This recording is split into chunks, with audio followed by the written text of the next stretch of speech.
start by acknowledging the traditional owners of the land on which we meet today, wherever everyone is. We pay our respects to their elders, past and present, and further acknowledge the important role that Indigenous people have within our communities across Australia. So I'll just begin by, I guess, introducing myself and how I came to meet you, and why we're here this evening.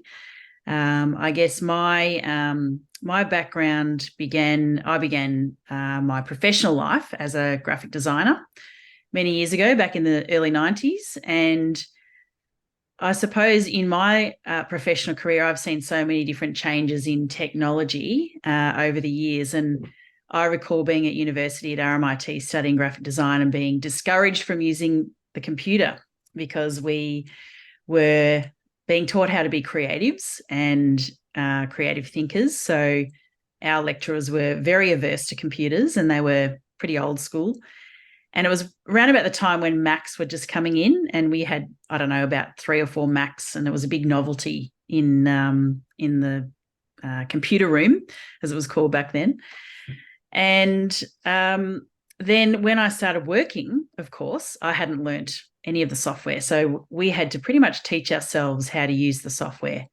And so it was all new, and huge changes in technology was disrupting the world at the time with all this these new computers. And so I do remember, like, over the time that I've been studying and working, that there's been so many different changes and so-called disruptions. I do remember Y2K as well, and I was working in a design studio at the time, and we had to prepare all the computers just in case they all crashed, and of course nothing happened.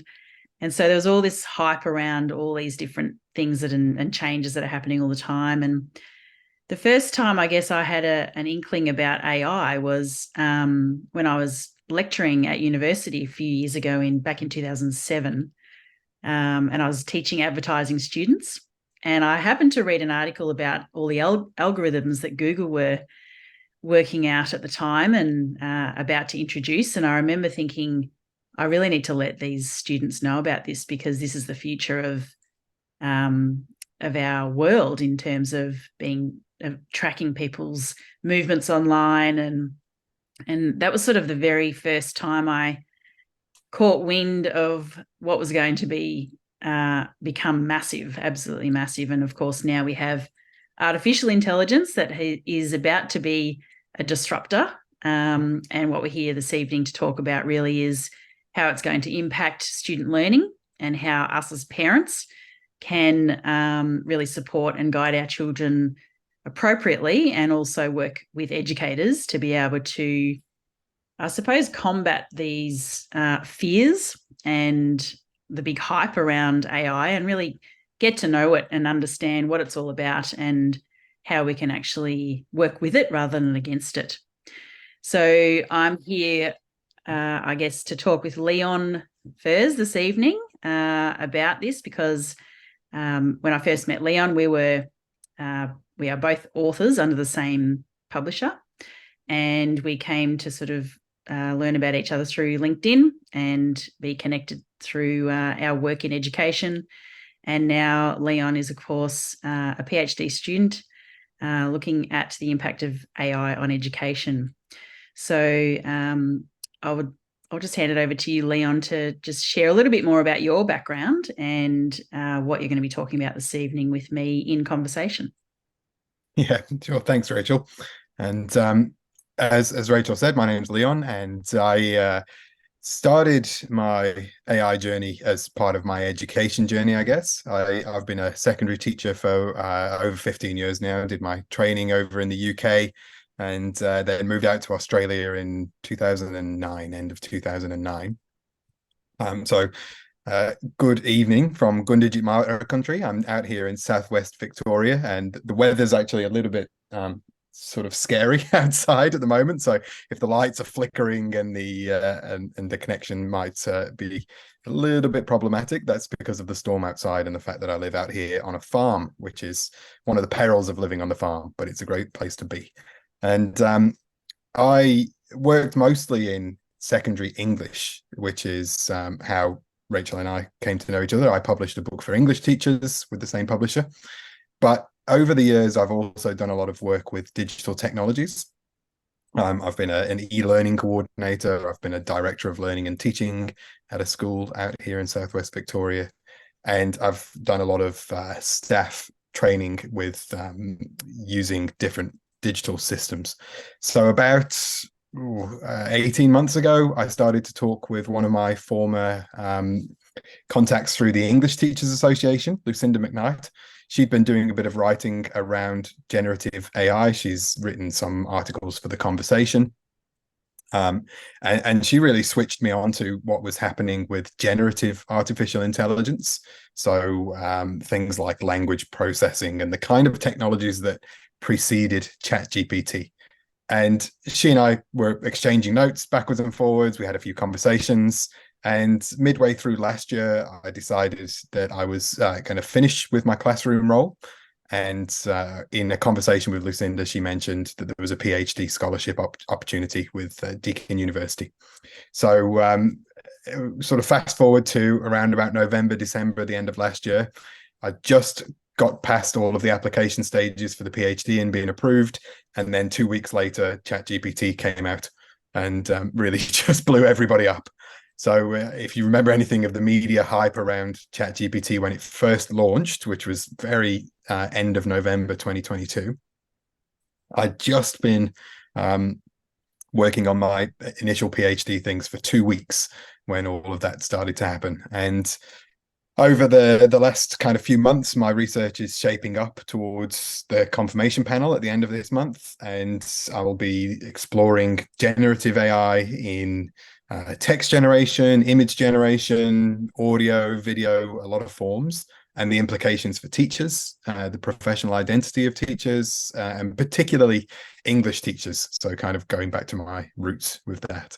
Yep. So yeah, from the journey as a kind of an English teacher, not really using a great deal of technology myself or being particularly interested, through a few different digital roles in the school, and then ultimately sort of neck deep in artificial intelligence and doing my PhD. And most of my work now, most of my consulting work is actually working on generative AI policies, guidelines in schools and outside of schools.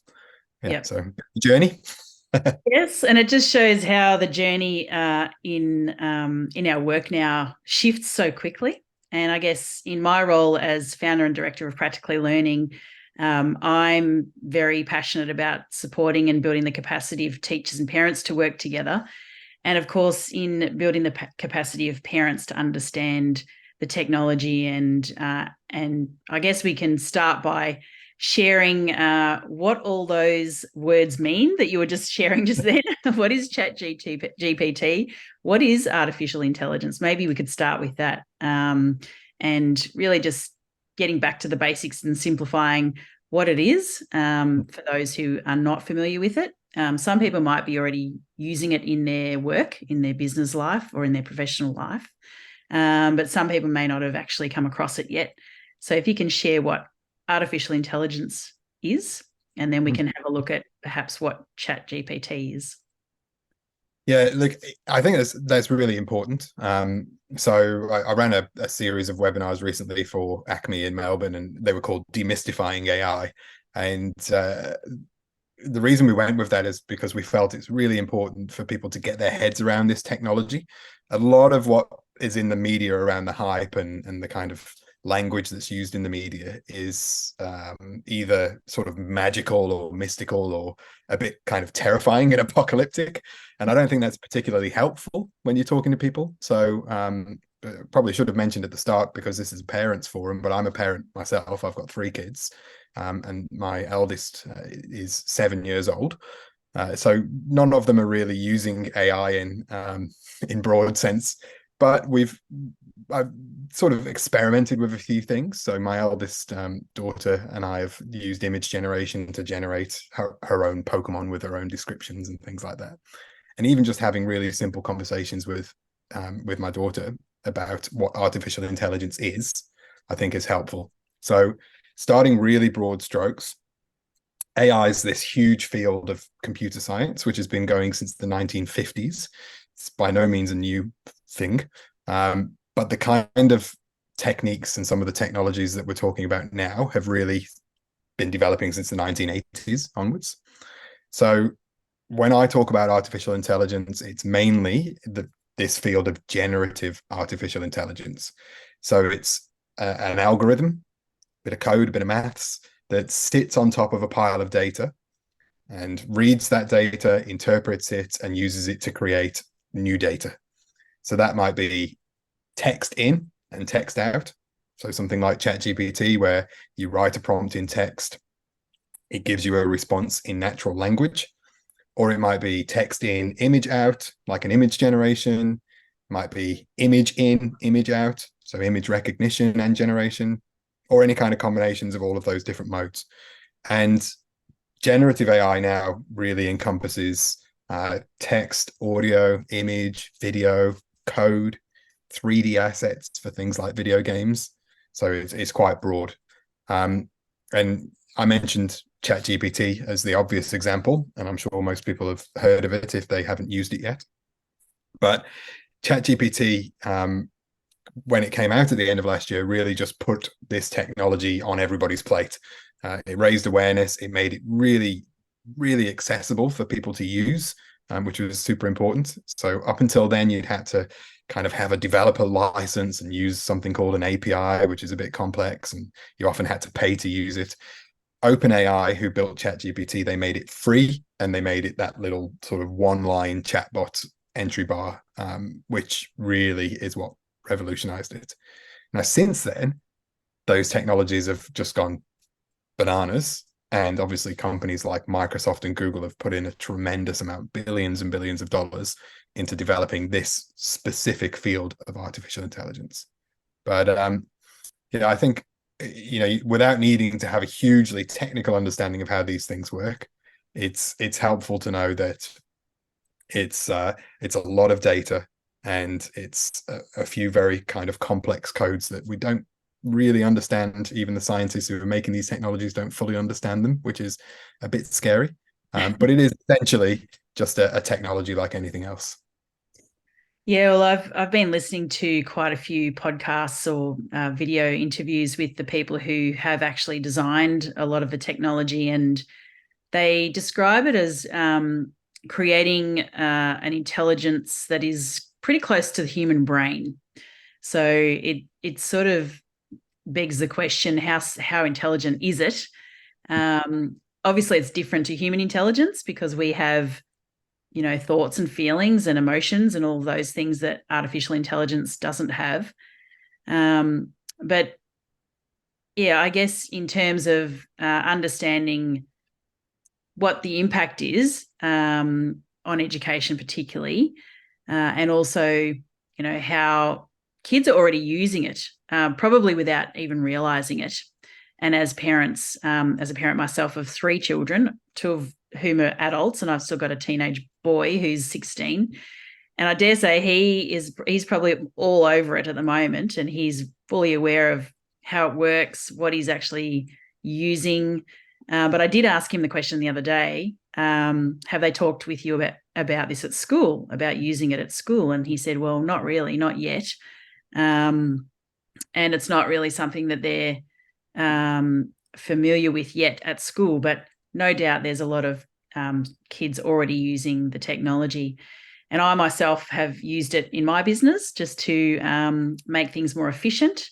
And I have an assistant who puts together my content, and we use a bit of it to create content and putting in questions about the different topics, but then we refine it and make sure it's humanized, I suppose. And I guess that's what we're looking at here, is how is the technology going to be used perhaps by students in a way that is still allowing them to use their human intelligence and their creativity and their critical thinking skills without I suppose, the trap of falling into relying on it in the future. Perhaps we could touch on your views on that. Mm-hmm. I think one important thing is that this technology is going to be ubiquitous. It'll be in everything. So when we talk about these technologies, sometimes people make these kind of flippant remarks like, "Oh, it's the new iPhone, or it's a new calculator, or it's the new whatever." Or And Google on steroids. Google on steroid, yeah. So we've heard them all, but Yeah. really, what this represents is a bit of a system level shift. So this generative AI technology, particularly natural language processing, the kind that reads and writes ChatGPT, for example, will be built into everything. And that's already happening. So Microsoft's due to release its Copilot very soon for public use. It's already being trialed at a business level. That puts ChatGPT in this, or a GPT-4 built chatbot, which is similar, in the side of every application that you use on a Windows computer. So it's sitting there next to you whilst you're using PowerPoint, or you're checking your emails in Outlook, or you're browsing the internet. Google's working on something similar, an app called Duet, or an AI called Duet, which works with Google Sheets, Google Docs, Gmail, Google Slides, everything. And even Apple, although Apple are very reluctant to actually call it AI, because that's kind of their competitors' branding all over it. Apple is developing its own systems to improve Siri. It's doing voice recognition. It's even updating its predictive text to use natural language generative AI. So it's almost a bit of a moot point at this stage to say, how are people going to be using it? Because they'll be using it. And they're already using it perhaps without even knowing. Yeah, absolutely. And it's almost comparable to saying, well, how do people write on computers? We use word processing apps, we use browser apps, we use all kinds of different things where we used to just typing stuff in. Yeah. Now, 20, 30 years ago, that wasn't the case. And it already has predictive text. Yeah, absolutely. So these technologies, they're an extension of that kind of line of thinking. So rather than thinking how are kids going to be using X, Y, and Z apps, it's more of a case of, like you said, what are the implications for how they're going to think for themselves? Yeah. There's obviously a lot of people piling research into this at the moment. So with my kind of academic hat on, I haven't seen any good empirical studies yet of the effects on learning or anything like that. So this is all sort of conjecture. But I think generally the assumption is that people will learn to use these technologies in ways which are creative or which augment critical thinking, and they don't supplant every part of human thinking.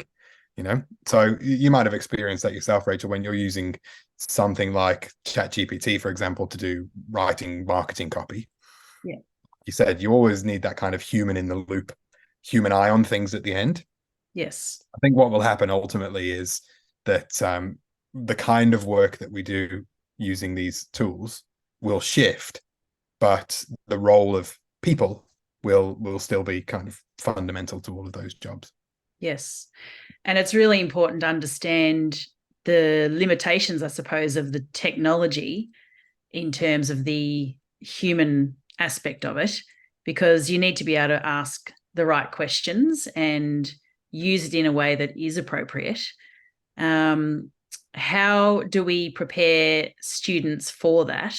And how can parents actually support that way of thinking at home? I know that's in the back of my mind as a parent, is there's still a lot of values-based learning that we need to teach our kids, and really the ethics around it, and using it for good, not for bad, and really exploring with them what it means to, I guess we talked recently about it is actually just a tool that does, as you said, enhances the work that you're doing. So as a designer myself, and my daughter's doing graphic design at university, I keep hearing all these people talking about how you won't need designers anymore, but it's the conceptual thinking of a designer that is what is the most valuable, not just the output, not just the image that you receive at the end or the visual communication. It's the thought behind it. So in terms of cognitive skills, what would you say the parent's role is in supporting those cognitive skills to continue at home? Yeah, I think, I mean, the role of the parent in education, as well, you know, because you sort of wrote the book on it, it's it is really complex already. Yes. And I don't think that AI has solved any of those complexities, but I don't think it's necessarily made it any worse either. Yeah. So we know that one issue in schools is that they're bound to a curriculum which can be quite constraining sometimes, and they're often bound with structures, sort of things like timetables, the structuring of subjects, and all of these things which make it difficult for schools to account for these changes in technology. So I'm not surprised, for example, when I hear you say that your son's school hasn't really started to deal with AI yet, because it's so new that Yeah. schools, in my experience, just haven't had a chance to even think about ways to put this into the curriculum. So that's one point to start with, which is that you can start having these conversations at home, and they're probably not happening in schools yet. Mm. So, you know, as parents, talking to our kids about these technologies is still on the front foot, and probably in advance of what's coming out of the schools. Um, the other thing is to acknowledge that, you know, there is work going on in education. So there's a national framework for generative AI in education, just in draft form at the moment. And a lot of the core principles in that document are around the importance of human cognition, the importance of human decision making, the importance of human critical and creative thinking. So I think, you know, really boosting those kinds of skills, prioritizing those kinds of skills is really important. And I know that one big problem, and as I say, I've worked in the UK and Australia, and this is actually a bigger problem in Australia than it was in the UK, is the way that sort of standardized testing and the VCEs, the HSCs, and those kinds of things kind of dictate the curriculum. Yeah. And I think anything AI might contribute to shifting some of that, because a lot of that content based, examination based, sort of high stakes testing curriculum can now be done very easily by generative AI.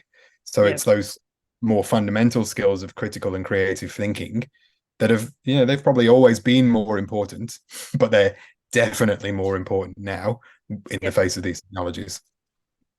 Yeah, it's an interesting paradox, I think, because I've been hearing during those interviews that I've seen, they've been talking about human connection being the next currency, because of artificial intelligence sort of taking over certain professions and certain roles, but that human connection is still so critical. And of course, we know that in schools there are so many opportunities for human connection between students and teachers and between students themselves. And of course, my passion is parent engagement. I'd love to see more parents connecting with their children's education and really connecting with their children through their education. And I think that if we sort of focus on that as well as parents, and really understanding that it is the human connection that is one of our responsibilities to foster at home and make sure that children are learning how to socialize and interact and have human conversations. Perhaps that might mitigate some of the challenges that lie ahead. Mm.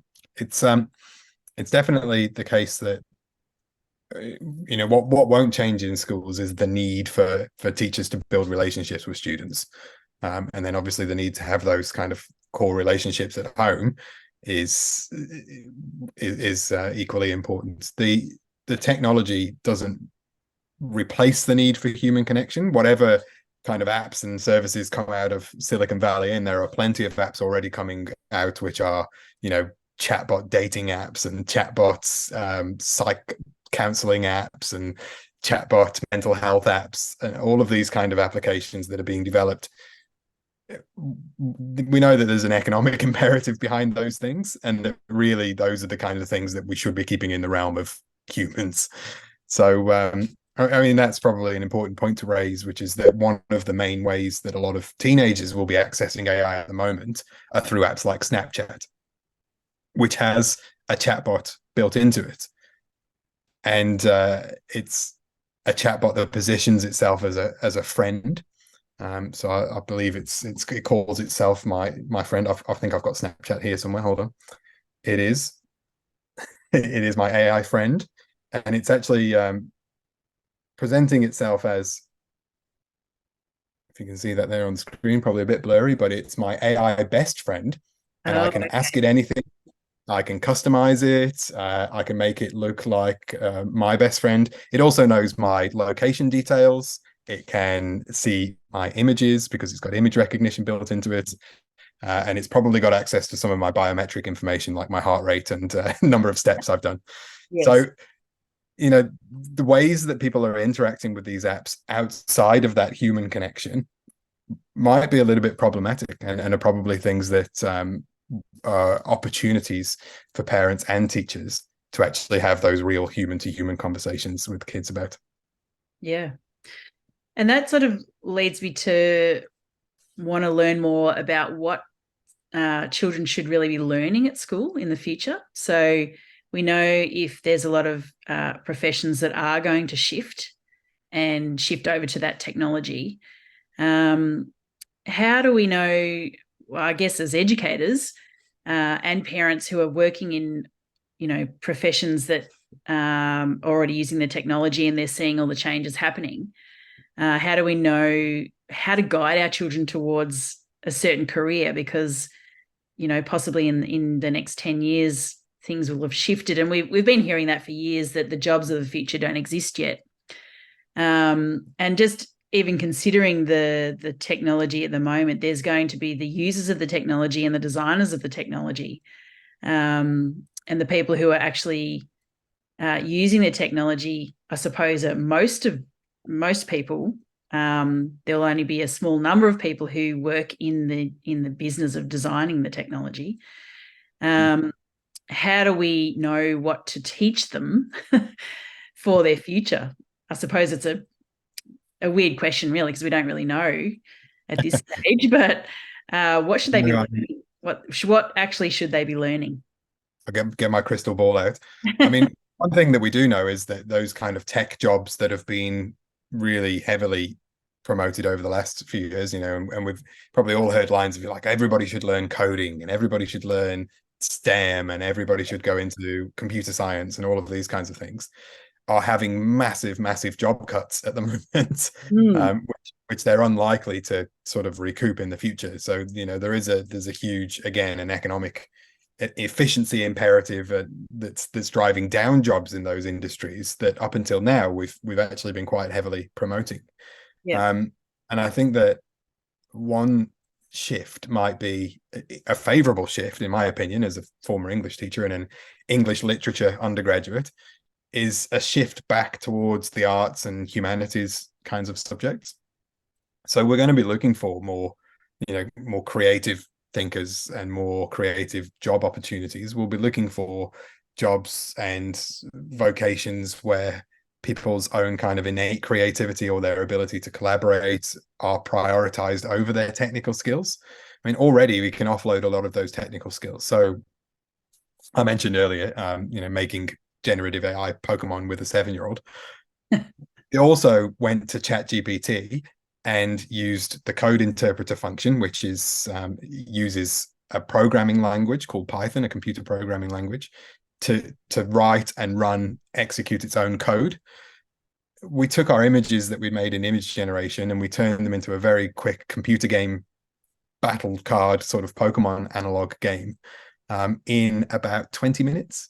I've got a little bit of programming skill. I've done a little bit of STEM teaching, a little bit of Digitex teaching, as I mentioned. I've done a little bit of programming, so I had enough to kind of understand vaguely what was happening.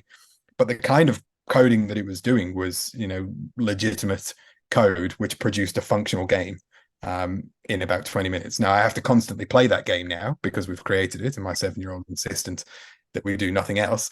But the point is that I've done something in 20 minutes with a very low level of skill that I probably would have been, maybe even pushing students down those career paths 5 or 10 years ago, saying, yeah, you really need to learn programming so that you can get into this kind of industry because it's going to be a really important industry. So I Yep. don't think that's necessarily true anymore. And I think the kind of critical and creative thinking skills are going to be much more relevant. Yeah.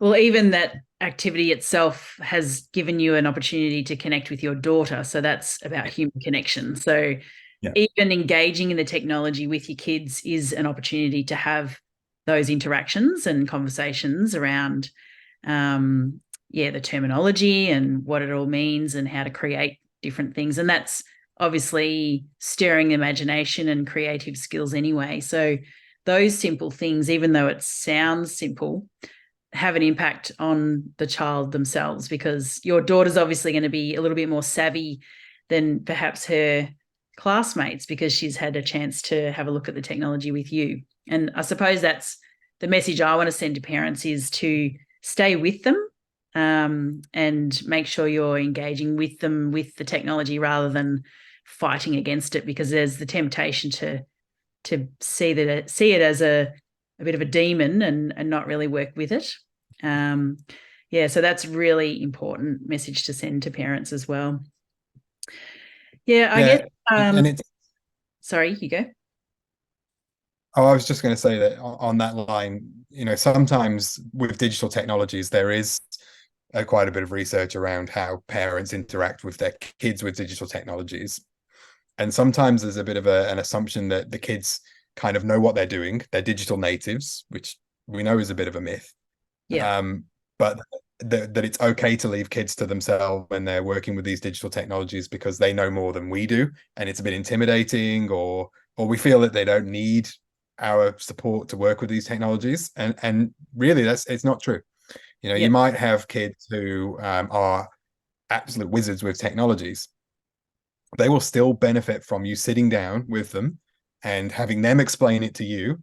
And yes, then you might be able to guide them through some of the more problematic ethical issues involved with what they're doing or with the technologies, or just say, show an interest and build that relationship with them. So there are always ways where parents can interact with their kids with digital technologies, even if the kids' level of understanding of the technology is higher than the parents, which yeah, does happen. I mean, I'm sure that given a few years' time, my daughter will be much more adept at using these systems than me. Because when I got up to make a coffee from midway through our Pokemon generating spree, by the time I'd pushed out the coffee and sat down again, she'd already generated three of her own in mid, which is actually probably one of the more difficult AI platforms to use. It's not particularly easy to drive. yeah, So I've no doubt that she'll excel beyond my capabilities given a few years time. But she still needs me there to assure that she's using those things safely, that the environment that she's using them in a safe. Like there's problems with these technologies that are similar to the kinds of problems that we've had with social media. So there's no way I would let a child unfettered to kind of run through these generative AI systems. We still need to be there giving that kind of support. yeah. Because kids that age too don't have any fear of the technology. They're so curious about it that they want to try things and try new ways to do, I suppose, something they've never done before. And I guess it's the same sort of thing, really, as guiding a child to safety without putting fear into them, because we want them to be curious and stay curious about exploring what it can do, but in a safe way and Yeah. with your guidance. And we do that when we're doing driving instruction and things like that, because we know how dangerous cars are, and we can very easily see the impact of risky driving and things like that. So we sit by them and we watch them, and we grab a hold of the steering wheel if we have to, and we sort of panic and sweat while they're driving. Yep. And then they do a test and they get a license and all of those kinds of things. And we don't do that with digital technologies because the risks are less immediately apparent. Mm. That doesn't mean that we shouldn't have that kind of level of support with whilst our children are learning how to use these technologies. Yes, definitely. Well, one of the other, I suppose, areas that um, quite a few of the people who've actually designed the technology were asked the question, what should we be teaching children? One of the answers was resilience, which is, I guess, something that we're already exploring that needs to be taught to our children already. And I suppose the reason that they've said that is because of the changing nature of technology so quickly now, we have to be able to adapt. Adaptability and resilience are two main skills that we really need to be teaching our kids and to have as adults ourselves, so that we can lead by example. And I think that, I suppose, through the pandemic, we were forced to create some very quick shifts in our way of working and in our way of, I suppose, interacting with technology. So it's almost like a precursor in some ways to know that we can do that. We can actually make those shifts and very quickly shift the way that we work from home, and quite a few people still do. And it's really about guiding our children through those changes, isn't it? Yeah. And I've used that same analogy of COVID and remote learning with this kind of technology shift. When COVID hit and the first kind of round of lockdowns came about, schools reacted with changes to policy, updates to learning management systems, Google Workspace for Education, Google Classroom, Microsoft Teams. All of these platforms suddenly became, tremendously more important than they had been in most schools. And parents responded in kind. People shifted the ways that they operated. Like you said, a lot of people have kind of sustained that working from home since COVID. I finished my teaching job at the end of last year, and now I work from home as a consultant and do the PhD studies, or work from the cafe in Hamilton most of the time. But those kinds of things that we learned through that process, I think, are, as you say, some of the more important skills, including that resilience.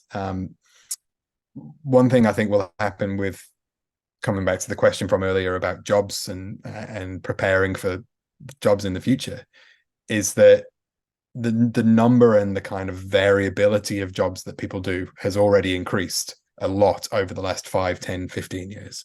So the amount of different jobs people can expect to have, the types of work people can expect to do, and even the types of qualifications that they get are definitely much broader now, and much more in number than they were.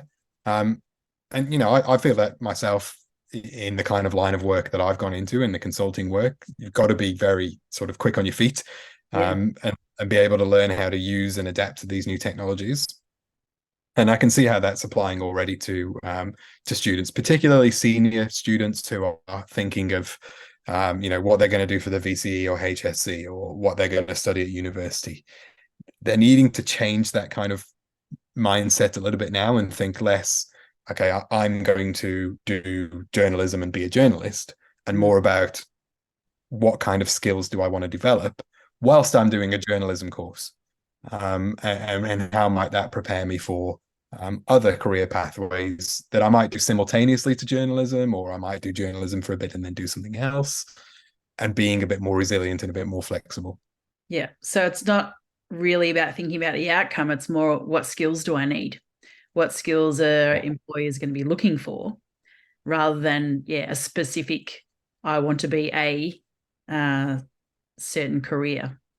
I wrote a little bit about that in my book, Creating Connections. There's a chapter on entrepreneurial thinking and really looking at ways to support kids to be more entrepreneurial in how they think about their work. And you touched on that with having different ways to make money.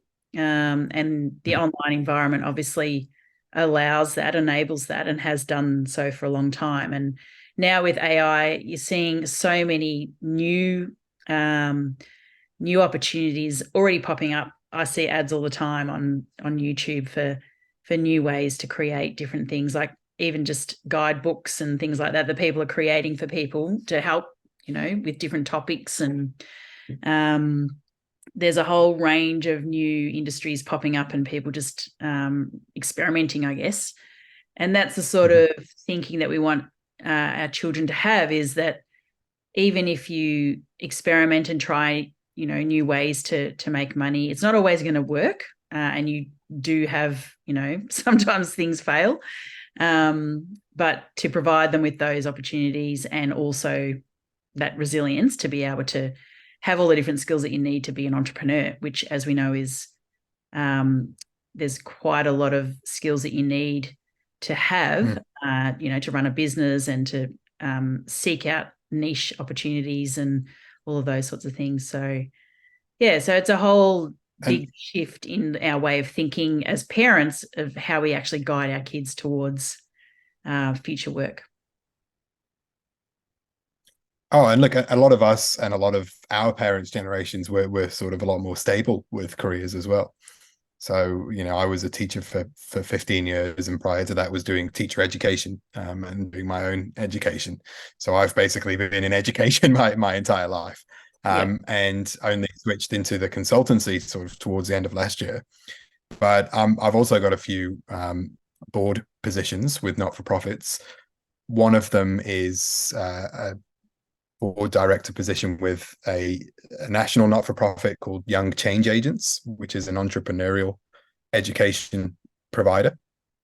And Young Change Agents works with young adults across Australia, works with government, works with education sectors and schools on programs like $20 Boss, where the students get $20 to start their own entrepreneurial business, or programs where they get coached through design thinking processes and those kinds of things. And that approach to education, project based and design based and entrepreneurial based, I think is going to become really important and really prevalent against these technologies. Yeah. Yeah, my children going through school did a lot of project-based learning, and it was a fantastic opportunity for them to think in a way that is different in terms of managing projects and designing things from scratch. And we were able to actually create those opportunities at home as well, and give them projects to work on at home, and that sort of enhances their abilities to be able to do that and to provide those skills for them. And so, yeah, really thinking, what can I be doing at home to, provide those extra learning opportunities to then support that. And my kids also experienced a program called STEM Mad, which is STEM Make a Difference. And I think that's the message we want to send too, is that when you are designing new ways of doing things and using AI tools to enhance the projects or to create new products and things like that, how is it making a difference for other people, for humanity, for the environment? And the projects that the students create are absolutely amazing. They're mind-blowing. So it really, I guess, in education, it's already started and needs to continue. And I suppose it's probably going to move towards more that type of learning for students, which can only be a good thing. And with, understanding the tools better to be able to actually enhance those projects. And that seems to be the way it's going to be heading. Mm-hmm. Absolutely.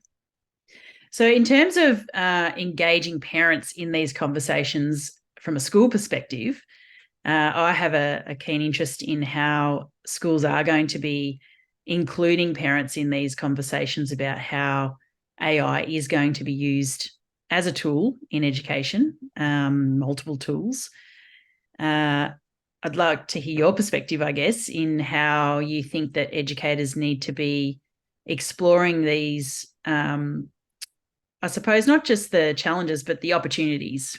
We want them to be understanding the opportunities that the tools will be providing for their children, and beyond just talking about policies. And we know that policies and privacy are extremely important, especially in education, and child safety as well. But how can schools be opened to having conversations with parents as well about how the technology is going to be used, or how the tools will be used in education? I think it's a continuation of the kind of work that schools need to do with parents already. So regular communication in as many different forms as possible, knowing that not all parents can make it through the school gate for various reasons. And I've worked with a lot of schools now on developing their policies. And policy can be a bit dry and a bit sort of up in the clouds. To bring it down to earth, I think we've got to have, again, people involved at all levels. So one of the schools that I work with ran a couple of parent breakfasts that were optional, and invited parents into the school just for a little sort of show and tell about what generative AI is and what policy work was ongoing, and an opportunity to give feedback into that policy. Another school that I work with has done online info sessions.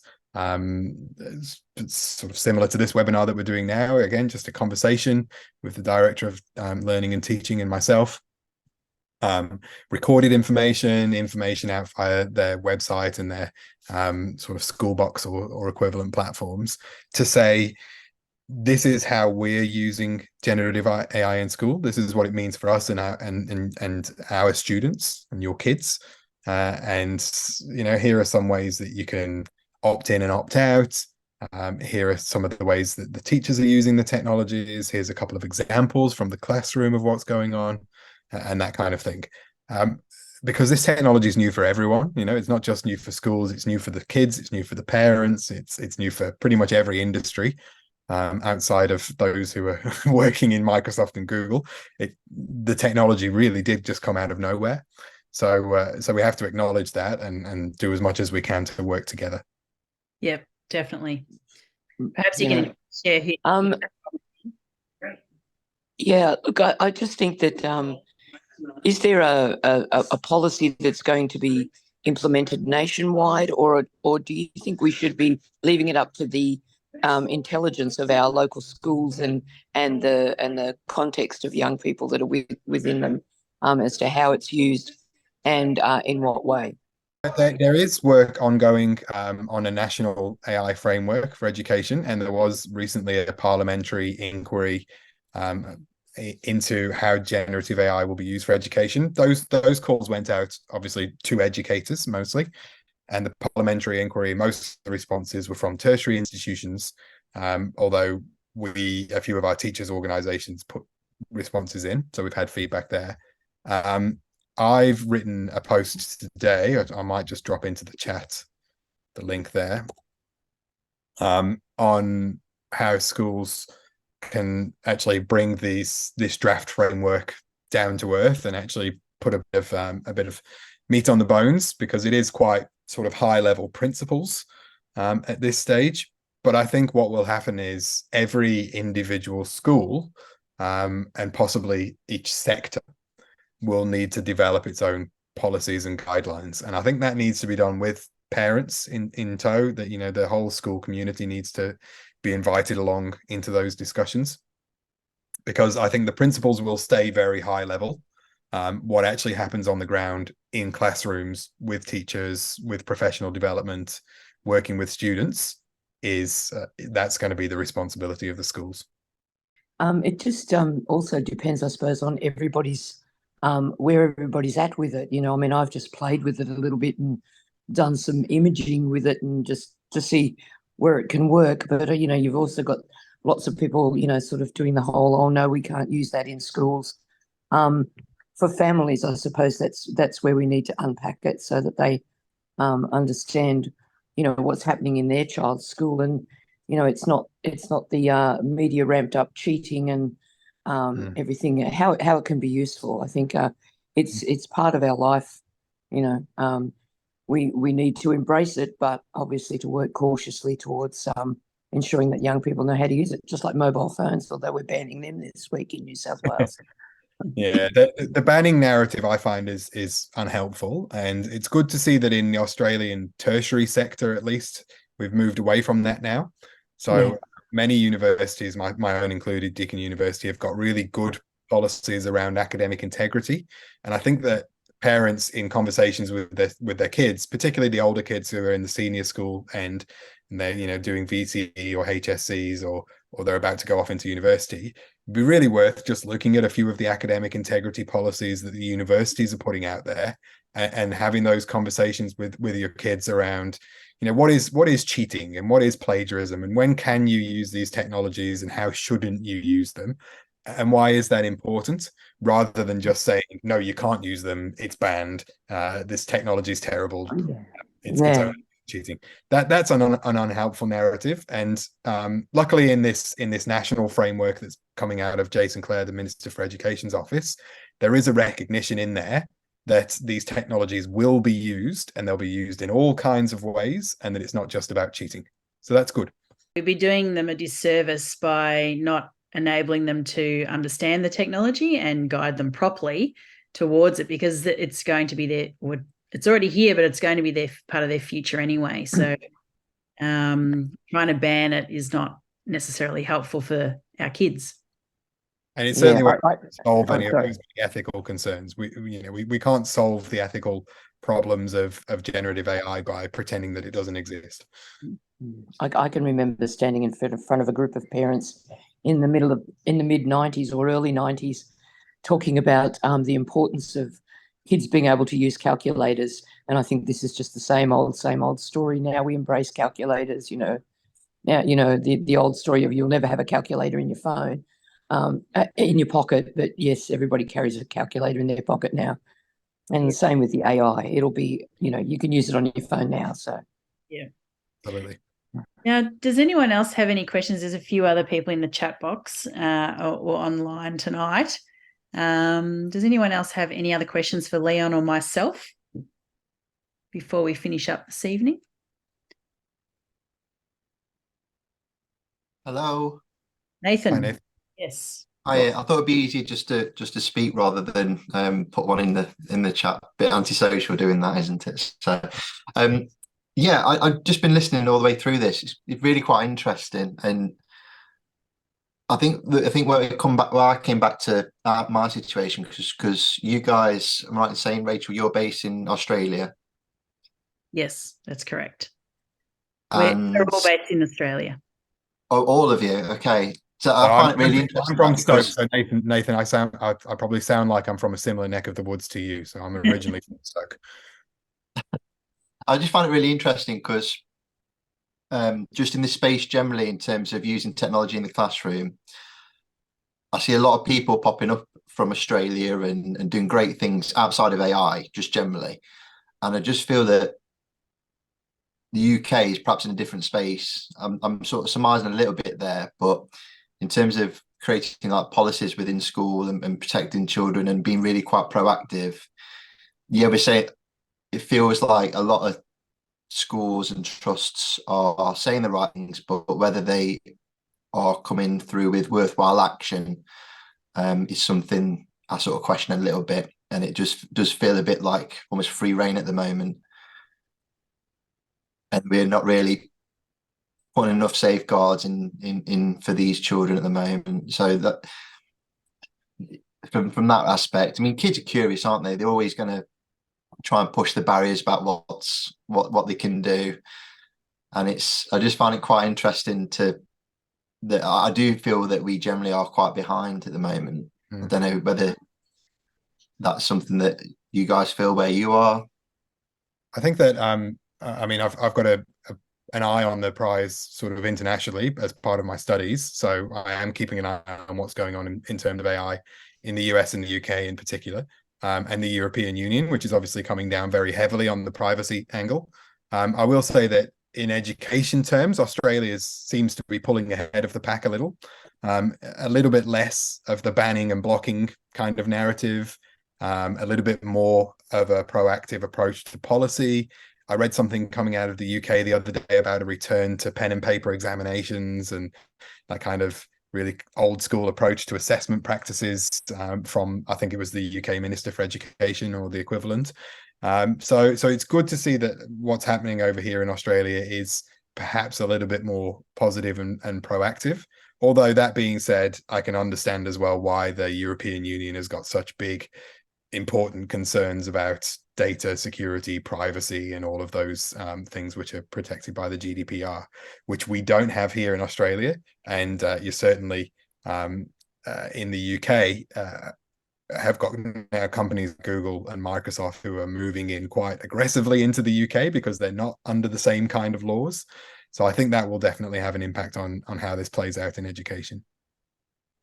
Yeah, I think there certainly needs to be good leadership in how we actually approach this, because it becomes a bit of a hope versus fear scenario where we really need to look at the opportunities but be mindful of the dangers and the challenges. But if we allow fear to take over, then that's when we have some major problems. So I think it's about having that approach, but I can see why a lot of people are very resistant to change naturally anyway, because of the fear of the unknown and uncertainty around the technology. So that's why it's really important to have these conversations. And the more conversations we can have about it and, ask the questions and talk them through and work through any fears that people do have, then at least then it's out in the open. We're not actually sticking our head in the sand and wishing it would go away, but we want to be able to support our kids as best we can by learning about what it's all about and how we can actually work with educators to introduce it into education and make sure kids are using it appropriately. Mm-hmm. And I think it's a good positive point to end on is this idea that it's the human connections really that are going to drive these technologies forwards. And those connections like we're making now, just having a conversation about AI, and then the subsequent connections that might happen after this, where people go away and talk to their own kids about how they're using the technology, if they're using it, what they understand about it, if, like your son, it's is it in his school or not.